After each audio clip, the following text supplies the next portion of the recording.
bonjour à tous. Alors, ça tombe bien, je passe le dernier, donc je vais pouvoir m'appuyer un petit peu sur ce que mes collègues vous ont déjà présenté. J'essaie de parler bien dans le micro. Vous m'entendez, c'est bon? Ok. Donc moi, je vais parler plutôt d'impact des changements climatiques sur les écosystèmes, en prenant quelques exemples issus de mes travaux de recherche. Donc je vais plutôt me focaliser, contrairement à mes précédents collègues, je ne vais pas aborder des problèmes de modélisation à long terme, d'adaptation sur des flux, mais je vais plutôt parler d'impact concret en fait, sur les écosystèmes à un moment donné, qui peuvent aussi se cumuler dans le temps, bien sûr, avec des effets à plus long terme. Alors, tout d'abord, juste un petit rappel de mes thématiques de recherche. Donc, j'ai pas mal travaillé sur l'impact des changements climatiques sur le fonctionnement des écosystèmes. Alors, en tentant de répondre à certaines questions, à savoir quel va être l'impact, bien sûr, de l'augmentation de la température, c'est la première chose à laquelle on pense quand on parle de changement climatique, mais également des assèchements. Ça aussi, c'est une conséquence. On vient d'en parler avec Chantal et je vous en reparlerai un petit peu plus tard. Les conséquences des assèchements saisonniers qui se répètent d'année en année et qui ont des effets finalement assez cumulatifs sur les écosystèmes, ainsi que la salinisation. On en parle très peu, mais la salinisation, la réduction des volumes d'eau, l'évaporation qui augmente parce que la température de l'eau augmente, ça va concentrer les sels dissous et on va avoir des problèmes de salinisation qui apparaissent et qui provoquent aussi des effets sur les changements des écosystèmes.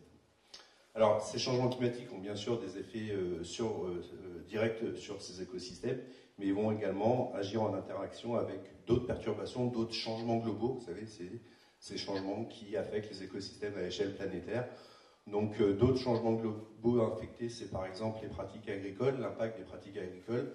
En fait, les changements climatiques vont avoir un effet amplificateur d'autres perturbations déjà existantes.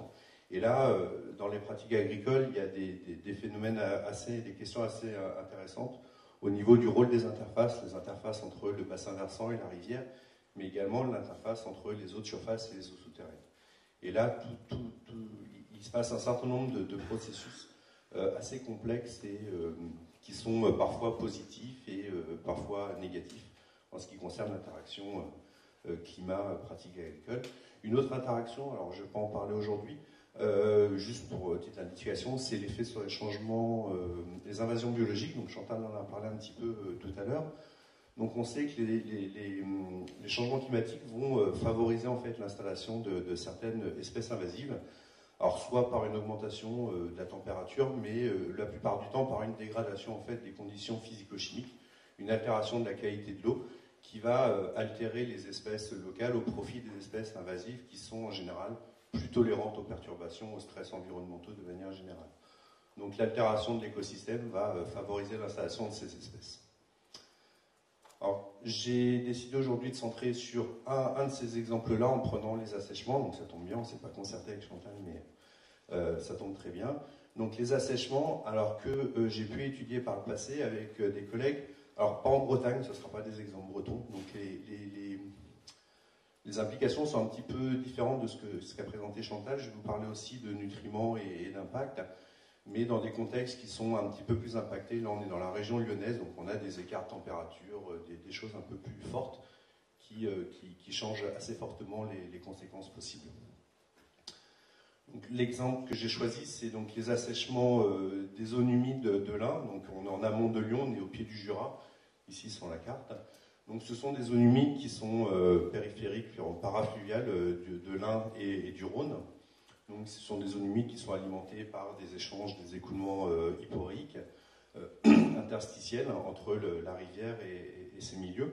Et chaque année, du fait notamment du pompage agricole, on a une diminution de 2 mètres du niveau d'eau de la nappe, de l'aquifère en fait de l'Ain, baisse de 2 mètres à partir du mois de mai sous l'effet des pompages, et donc on a un assèchement qui provoque le niveau de la rivière baisse et le niveau des zones humides baisse, et on se retrouve avec soit des petites flaques comme celle-là, ou soit des milieux complètement asséchés. Alors, souvent, ce qui est assez méconnu, c'est qu'on travaille sur les milieux qui s'assèchent complètement. Donc, bon, bah, là, vous imaginez bien la biodiversité aquatique. Quand il n'y a plus d'eau, bah, il n'y a plus de biodiversité aquatique. Donc là, l'impact, il est assez fort. mais on s'intéresse finalement assez moins aux assèchements partiels, donc ce type d'environnement qu'on a en haut ici et là, où on a encore des flaques qui persistent, mais dont les conditions environnementales vont être extrêmement perturbantes pour la diversité. Et donc là, on va avoir des effets sur la chimie. Donc là, vous embêtez pas à regarder trop, c'est en fait ces milieux qui sont suivis, donc avant assèchement, pendant l'assèchement et après assèchement. Donc on a regardé en fait sur la chronique assèchement et remise en eau. Et si vous voyez la chimie, en fait, clairement pendant l'assèchement, on va avoir une augmentation du phosphate, de la température. Alors on va avoir aussi une modification des formes azotées. On va plus avoir les nitrates en fait vont se transformer en ammonium et en ammoniac qui vont fortement affecter l'environnement. Donc même si le flux d'azote lui-même c'est assez complexe de voir comment il va évoluer en fonction des assèchements, comme vous l'a présenté Chantal, hein, les modèles ne sont pas forcément tous concordants, c'est très milieu dépendant et site dépendant. Mais en tout cas, les nitrates vont plus être sous forme de nitrate, mais vont être sous forme d'ammonium du fait de l'augmentation de la température et de la diminution de l'oxygène. Donc on va avoir des productions d'ammonium qui, elle, va être, cette molécule étant très impactante sur l'environnement. Donc on va avoir une altération forte de ces assèchements liée à finalement une dégradation de la qualité de l'eau. Et donc vous imaginez bien que dans un contexte agricole, plus on va avoir de nitrate et plus ce risque va être important et les conséquences des changements climatiques importants. Alors ensuite, un autre facteur qui est important à prendre en compte dans ces flux et ces conséquences, c'est la géomorphologie. Et finalement, la modalité d'assèchement. Alors on a parlé, par exemple, tout à l'heure, Jean-Alain et Chantal ont parlé de durée d'assèchement. Donc la longueur de la période des assèques va être effectivement important, mais la modalité d'assèchement va être également importante. Donc si l'on s'intéresse à comment la géomorphologie va affecter cette modalité d'assèchement, on a des zones humides finalement qui vont avoir gardé de l'eau courante, donc c'est juste le niveau d'eau qui va diminuer, mais l'eau va continuer à circuler. On a des zones humides qui vont persister parce qu'on a des apports phréatiques qui persistent, et donc on va se retrouver avec des eaux phréatiques qui vont alimenter le milieu exclusivement, et on va avoir également des milieux qui s'assèchent partiellement avec des formations de petites mares. C'est souvent un petit peu ce qu'on a en Bretagne, par exemple. On a d'abord des formations de petites mares qui finissent éventuellement par s'assécher. Et finalement, si vous regardez ici, alors T1, T2, T3, T1 c'est avant l'assèchement, T2 c'est pendant l'assèchement et T3 c'est quelques jours après la remise en eau. Alors c'est un résultat qui concerne les communautés bactériennes et fongiques, mais on peut faire à peu près le parallèle avec les invertébrés par exemple. On s'aperçoit que finalement le système le plus résilient, le résilient c'est-à-dire qu'on va passer d'un système avant assèchement qui va être perturbé par l'assèchement et qui va revenir finalement à un état d'équilibre, à un état préliminaire. Ce système va être dépendant du type de modalité. Donc il va être relativement bon, la résilience sera relativement bonne si on garde des mares ou si on a une alimentation phréatique forte. Par contre, le système ne revient pas à l'équilibre lorsque l'on a des systèmes qui continuent à s'écouler avec une petite lame d'eau très faible. Alors, du coup, dans ce système-là, en fait, à chaque fois qu'on va avoir un assèchement, on va avoir, en fait, l'écosystème va évoluer, il va évoluer pendant l'assèchement, et il va revenir partiellement, il va prendre d'autres trajectoires, et on va avoir au final un fonctionnement qui va évoluer au fur et à mesure de la répétition des événements d'assèchement. Donc il est aussi important de prendre en compte ces caractéristiques, et même si on ne peut pas forcément toujours lutter contre le phénomène d'assèchement, arriver à maintenir soit des apports souterrains réguliers, donc en limitant le colmatage par exemple, soit en permettant la pertinence, le maintien de zones en eau. C'est des facteurs qui vont être essentiels pour parler de biodiversité et d'impact. C'est également important de garder une certaine hétérogénéité dans ces flux. On oublie souvent, mais ces milieux intermittents qui s'assèchent, c'est aussi un réservoir de biodiversité importante. Parce que dans ces milieux-là, on va avoir aussi des espèces qui sont adaptées à ces environnements-là.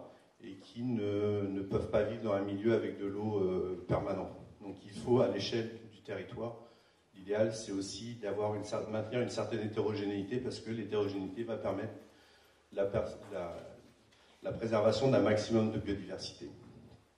Alors, juste pour finir, on m'a demandé quelles étaient un petit peu les questions émergentes par rapport au changement climatique, un petit peu ce qu'il faudrait faire.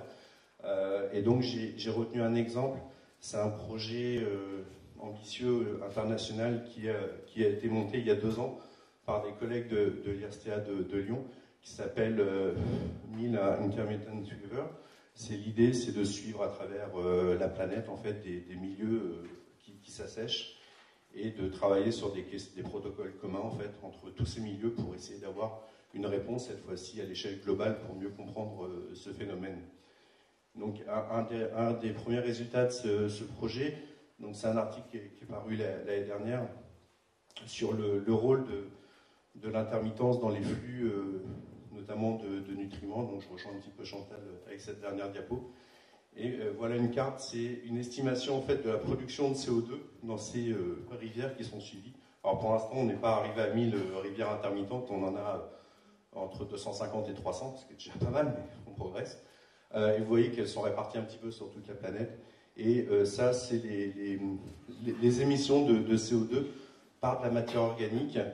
On a aussi des émissions de CO2 par les sédiments de ces rivières intermittentes. On a d'autres mesures aussi sur d'autres molécules. Et alors, qu'est-ce qu'il faut retenir de ce résultat-là? C'est que ces rivières qui s'assèchent vont en fait servir de réservoir de carbone, d'azote, de phosphore. Et la phase de remise en eau, vraiment la réhumectation du sédiment, va faire exploser les activités microbiennes et le relargage de ces nutriments. Et donc on va avoir en fait, lorsque l'eau revient, on va avoir un relargage massif de nutriments qui va avoir un impact sur l'écosystème et qui va avoir un impact sur une journée, 2 jours. En fait, avec des chroniques, des suivis où on mesure 1 fois par mois, on va pas mesurer ce genre de patron, mais par contre, les écosystèmes, eux, vont les ressentir dès les premières heures d'exposition à ces flots de nutriments. Et on sait que 50% des rivières à l'échelle mondiale sont intermittentes. Il faut savoir que la production de cette remise en eau instantanée, c'est quelque chose qui représente l'équivalent des surfaces en eau permanentes en termes de production de carbone ou autre. Donc c'est des quantités qui sont massives et qui vont impacter finalement les écosystèmes, parce que souvent c'est les parties amont des réseaux hydrographiques qui sont touchés par l'intermittence, et la remise en eau va avoir en effet un relargage massif des nutriments de l'amont qui vont s'écouler vers l'aval et qui vont impacter les écosystèmes plus à l'aval. Donc voilà, ça c'est une des questions. On connaît encore très mal les principes. On ne sait pas la répétition des assèchements. Est-ce quel va être l'effet répété? Une rivière, on a souvent des rivières intermittentes qui se mettent en eau quand il pleut, puis ça s'assèche et ça se remet en eau.